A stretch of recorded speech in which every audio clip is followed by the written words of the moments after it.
Bonsoir, une réunion de la CSA s'est tenue la nuit du 11 au 12 mai 2020 pour étudier et essayer un petit peu de voir ce qui se passe sur la scène nationale et la situation socio-professionnelle des fonctionnaires. Nous avons constaté que l'augmentation du SNMG à 20 000 dinars, nous avons dit que cela ne résout pas le problème et cela aussi va profiter seulement pour la frange des autorités, des cadres supérieurs de l'État qui ont leur, bien sûr, salaire indexé sur le SNMG 10-14 fois sur le SNMG. Donc nous refusons cette augmentation du SNMG, nous disons que c'est insuffisant et nous demandons à ce que le CNMG soit au moins relevé à concurrence de 40-45 000 dinars. Aussi, nous avons demandé de revoir la politique salariale en Algérie. Il faut l'indexer sur l'inflation et revoir aussi le pouvoir d'achat des Algériens pour avoir une vie digne. Nous avons demandé la création d'un observatoire national du pouvoir d'achat.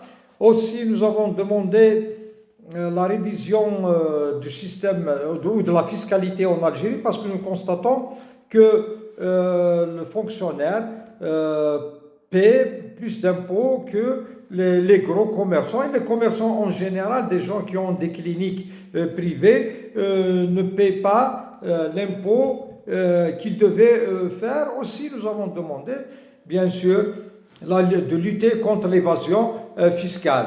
On a constaté aussi qu'ils ont parlé de l'ERJ, de réduire l'ERG pour une tranche des fonctionnaires, la tranche de fonctionnaires qui touche moins de 30 000 dinars. Nous avons dit aussi que c'est de la poudre aux yeux, parce qu'au maximum, ils toucheront 1400-1500 dinars de plus, alors que le kilo de viande en Algérie vaut 1600 dinars. Donc, en ces temps d'inflation, cette réduction d'ERG n'a pas l'effet escompté. Donc, on demande à ce qu'il y ait une vraie réduction de l'ERG pour les fonctionnaires assez conséquente.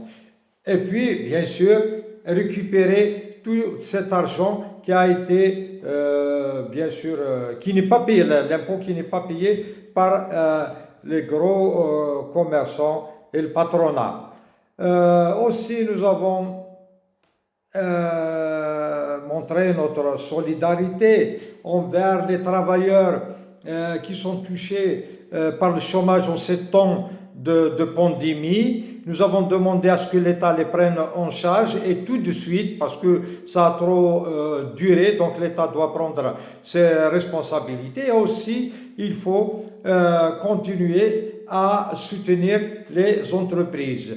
Aussi, nous avons discuté de l'avant-projet de ce qu'on appelle la nouvelle constitution, alors qu'elle n'a rien de nouvelle.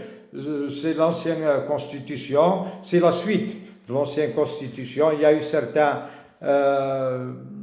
ils ont revu certains articles, c'est tout. Donc, mais sinon, nous avons dit que pour le moment, la CSA n'a pas de point de vue à soumettre, mais à discuter de cette plateforme, de cette constitution. Aussi, nous avons dit que pour la tripartite, nous savons que la CSA ne sera pas invitée parce que c'est le même système qui continue. Eh bien, parce que nous ne pouvons pas aussi discuter avec ce gouvernement tant qu'il y a des prisonniers politiques et tant que on continue encore à emprisonner les militants politiques. Et merci.